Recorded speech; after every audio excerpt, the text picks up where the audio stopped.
और इसी बीच रायपुर से एक और बड़ी खबर है, जहां चावल घोटाले में गिरफ्तार रोशन चंद्राकर की कोर्ट में पेशी हुई है। रिमांड खत्म होने पर ईडी ने रोशन चंद्राकर को कोर्ट में पेश किया है। कोर्ट ने 10 जून तक रोशन चंद्राकर को ईडी की रिमांड पर भेज दिया है। चावल घोटाले को लेकर गिरफ्तार किए गए रोशन चंद्राकर को कोर्ट में पेश किया गया है। रिमांड खत्म हुई थी, जिसके बाद ईडी ने चंद्राकर को कोर्ट में पेश किया था। अब एक बार फिर से कोर्ट ने 10 जून तक रोशन चंद्राकर को ईडी की रिमांड पर भेज दिया है। तो आगे और पूछताछ की जाएगी और पूछताछ होगी और दस्तावेज खंगाले जाएंगे। आगे और सुरागशी की जाएगी कि इस घोटाले के तार कहां-कहां तक फैले हुए हैं। एक बार फिर से 10 जून तक अदालत ने ईडी की रिमांड पर भेज दिया है रोशन चंद्राकर को। तस्वीरें आपकी स्क्रीन पर। रिमांड खत्म हो गई थी, उसी को लेकर ईडी के तमाम अधिकारी कोर्ट में पेश करने के लिए रोशन चंद्राकर को पहुंचे थे, जहां अदालत ने 10 जून तक के लिए रिमांड और बढ़ा दी है। अब 10 जून तक रोशन चंद्राकर फिर से ईडी की ही गिरफ्त में रहेंगे।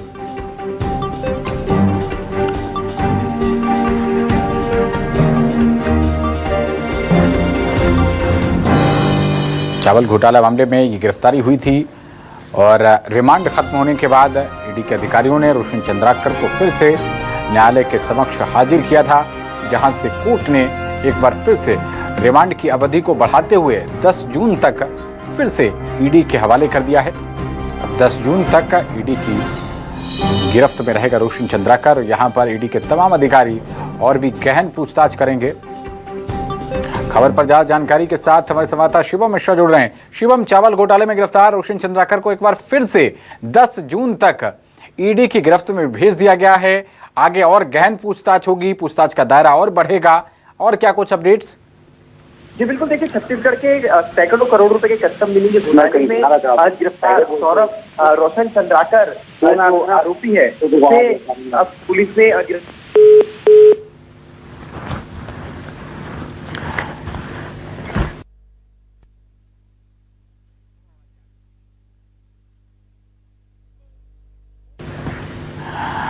तो तकनीकी खामी के चलते शिवम से संपर्क टूट गया है, दोबारा उनसे जुड़ने का प्रयास करेंगे।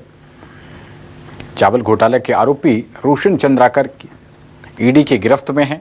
रिमांड खत्म हो रही थी, इसके बाद ईडी के अधिकारियों ने रोशन चंद्राकर को फिर से न्यायालय में हाजिर किया और इसके बाद वहां पर जजों ने एक बार फिर से रिमांड की अवधि को बढ़ाया और 10 जून तक फिर से ईडी के हवाले कर दिया है।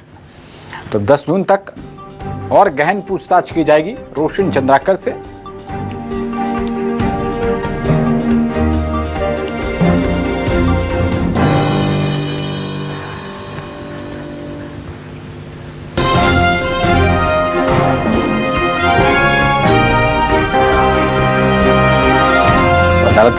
अदालत परिसर की ये तस्वीरें इस वक्त आपकी स्क्रीन पर हैं।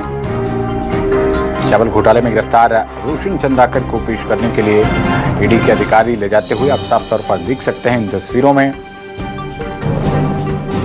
बार फिर से ईडी की ओर से रिमांड मांगी गई, रिमांड की अवधि को आगे बढ़ाने की बात कही गई और उसके बाद न्यायाधीशों ने ईडी की मांग पर सहमति जताते हुए 10 जून तक फिर से रोशन चंद्राकर को ईडी की रिमांड पर भेज दिया है।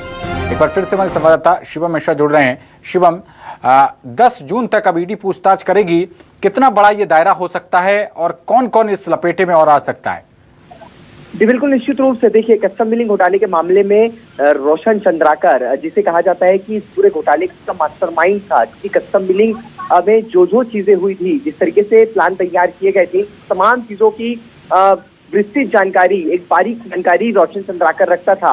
और जब रोशन चंद्राकर को गिरफ्तार किया गया तो फिर ऐसा माना गया कि अब ईडी के जांच का दायरा और भी ज्यादा बढ़ सकता है, क्योंकि रोशन चंद्राकर के संपर्क में जो लोग थे, जो पिछले 5 सालों में इस पूरे घोटाले से जुड़े हुए थे, उन तमाम लोगों के बारे में जानकारी ईडी को मिल सकती है। और महत्वपूर्ण जानकारी ईडी जुटाने के लिए रोशन चंद्राकर को पहले भी कोर्ट में पेश करके उसे रिमांड मिली हुई थी। आज रिमांड समाप्त हुआ था, एक बार फिर रोशन चंद्राकर को विशेष कोर्ट में पेश किया गया और आज ईडी ने जब आवेदन लगाया तो उस आवेदन के ही बेस पर विशेष कोर्ट ने एक बार फिर रोशन चंद्राकर को 10 जून तक ईडी की रिमांड पर सौंप दिया है। यानी कि निश्चित रूप से एक विस्तृत रूप से पूछताछ होगी अब रोशन चंद्राकर से। और ऐसा माना जा रहा है कि आने वाले समय में रोशन चंद्राकर से पूछताछ के बाद कई जो कारोबारी है, चाहे वो राइस मिलर कारोबारी हो या फिर तमाम कारोबारी हो, तमाम ऐसे लोग हो जो कस्टम मिलिंग घोटाले से जुड़े हुए थे, उनका कनेक्शन कहीं ना कहीं बनता है, तो उन तमाम लोगों को भी बुलाकर पूछताछ की जा सकती है आने वाले समय पर। जी